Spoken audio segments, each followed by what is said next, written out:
کی محبتیں, یہ سفر, تو یہ سفر 25 برس کا, اور 25 برس اس سے پہلے پاکستان میں جو کچھ کر کو کہتے ہیں کہ کرو کھا کے ٹرو گے تک لبے گی, تو وہاں کچھ کر کے آئے تھے, کچھ کھا پی کے, تھوڑا بہت کچھ پڑھ کے لکھ کے, تو وہی یہاں بہت سے دوستوں کا ہمارا یہی تجربہ ہے جو ہم ہجرت کی بات کرتے ہیں.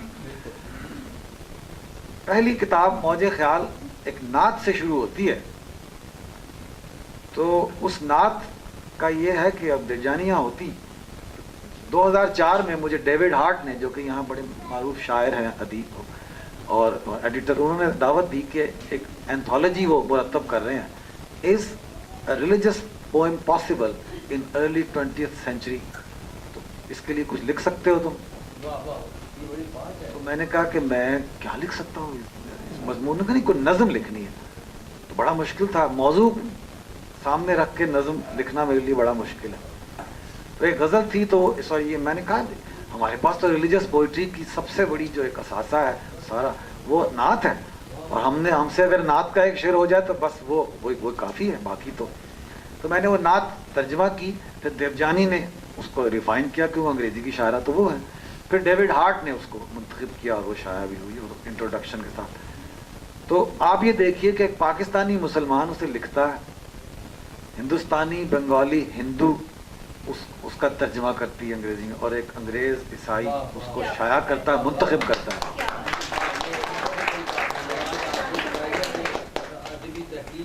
تو وہ جو نعت ہے وہ پہلی نعت ہے, اس سے گویا پہلا مجموعہ میرا شروع ہوتا ہے, اور یہ کلیات بھی اس کے 3-4 شعر آپ کی نظر کرتا ہوں. جنہوں نے روشنی پائی میرے پیمبر سے, جنہوں نے روشنی پائی میرے پیمبر سے, صدا چمکتے رہے مہر و ماہ و اختر سے. جنہوں نے روشنی پائی میرے پیمبر سے, صدا چمکتے رہے مہر و ماہ و اختر سے. چلے جو آپ کے ہمراہ پا گئے منزل, چلے جو آپ کے ہمراہ پا گئے منزل, نہیں چلے تو جھگڑتے رہے مقدر سے. چلے جو آپ کے ہمراہ پا گئے منزل, نہیں چلے تو جھگڑتے رہے مقدر سے. وگرنہ مجھ کو تہی دامنی ہی زیبا ہے, وگرنہ مجھ کو تہی دامنی ہی زیبا ہے, کہ چاہیے مجھے خیرات ایک ہی در سے. اور وہ آنکھ جس کا کہ سرما ہو خاک راہ رسول, وہ آنکھ جس کا کہ سرما ہو خاک راہ رسول, وہ ہو سکے گی نہ خیرہ زر و جواہر سے. نبی کی مدح سرائی وہ فرض ہے باسر, وہ قرض ہے باسر. نبی کی مدح سرائی وہ قرض ہے باسر, ادا ہوا نہ کبھی جو کسی سخنور سے. جب جانی ہوتی تو ان سے ترجمہ سنتے ان کا تو آپ کو اچھا لگتا, شاید وہ آئیں جب آئیں گی تو اگر وقت ہوا تو. ایک نظم ہے میرے تیسرا مجموعہ ہوائے طرب, اس میں شامل ہے, اس میں 4 شعری مجموعے اور ڈرامہ ایک طویل اور مختصر ڈرامے. تو اس میں ایک نظم ہے, اس کا پہلے عنوان تھا صبر. تو اس میں وہ 4 مصروں کی ایک نظم ہے جس سے اس کا میں نے عنوان بھی لیا ہے کلیات کا. صبر کے عام طور پہ ہم معنی یہ سمجھتے ہیں کہ جو حادثہ ہو جائے, نقصان ہو جائے, اس پہ بس شکر کر لیں اور اس کو قبول کر لیں کہ بس ٹھیک ہو گیا جی, کوئی بات نہیں. صبر کا جو معنی, اصل معنی ہے, اور جو قرآن کا پورا سیاق و سباق میں آپ دیکھیں, وہ یہ ہے کہ یقین اور ایمان کے ساتھ انتظار کرنا. مثلا اس کی مثال یہ ہے کہ ایک بیج کو مٹی میں دبا دیتے ہیں, تو پھر وہ جو کسان ہے وہ روتا پیٹتا نہیں ہے کہ ہائے میرا بیج کدھر گیا اور گم گیا اور فنا ہو گیا. وہ اس کی آبیاری کرتا ہے اور انتظار کرتا ہے کہ یہ کومپل پھوٹے گی اور پودا بنے گا اور درخت بنے گا اور پھل دے گا اس سے اور پودے.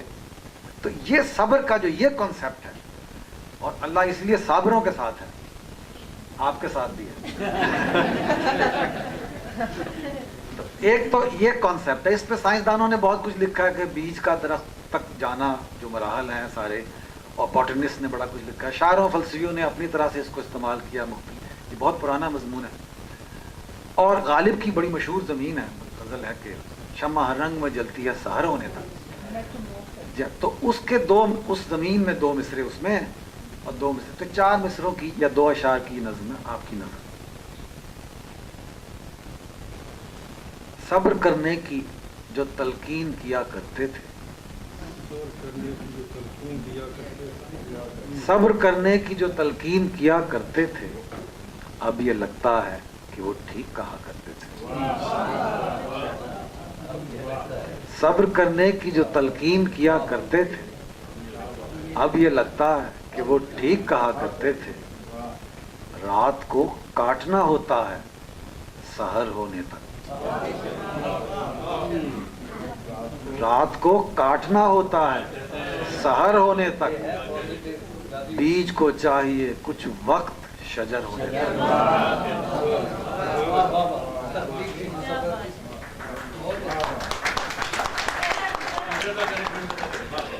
رات کو کاٹنا ہوتا ہے سحر ہونے تک، بیج کو چاہیے کچھ وقت شجر ہونے تک.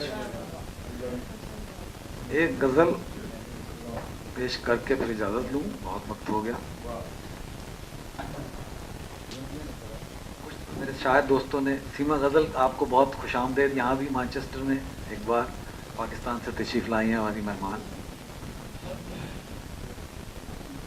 بیٹھے رہیں گے وہ تو ہمیشہ دبا کے بعد، بیٹھے رہیں گے وہ تو ہمیشہ دبا کے بعد، ہم ہی کریں گے ان سے کسی روز جا کے بعد. بیٹھے رہیں گے وہ تو ہمیشہ دبا کے بعد، ہم ہی کریں گے ان سے کسی روز جا کے بعد.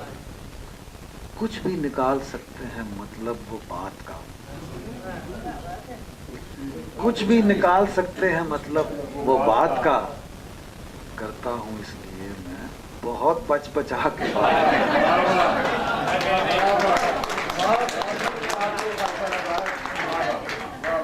کچھ بھی نکال سکتے ہیں مطلب وہ بات کا، کرتا ہوں اس لیے میں بہت بچ بچا کے بات.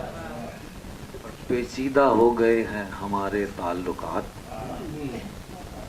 پیچیدہ ہو گئے ہیں ہمارے تعلقات، کرنی پڑی ہے مجھ کو گھما کے پھرا کے بعد.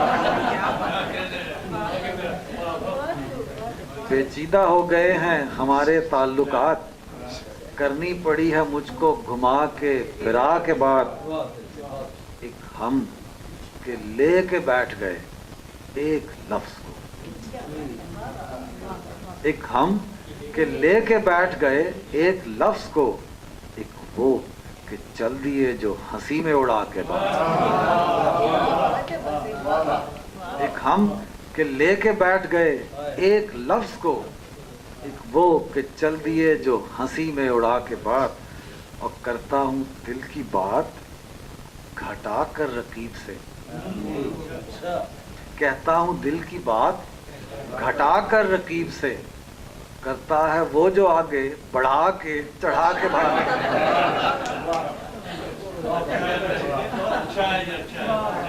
کہتا ہوں دل کی بات گھٹا کر رقیب سے، کرتا ہے وہ جو آگے بڑھا کے چڑھا کے بعد.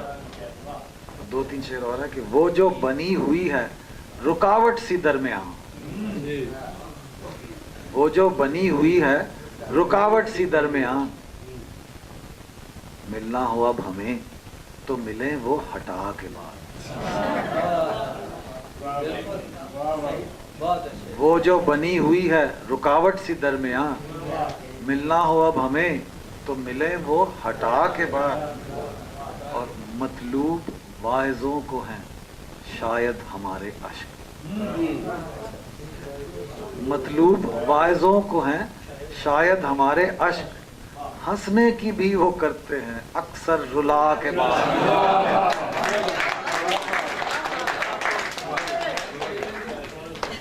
مطلوب واعظوں کو ہیں شاید ہمارے عشق، ہنسنے کی بھی وہ کرتے ہیں اکثر رلا کے بعد. اور باصر بیان سادہ کو پایا ہے بے اثر،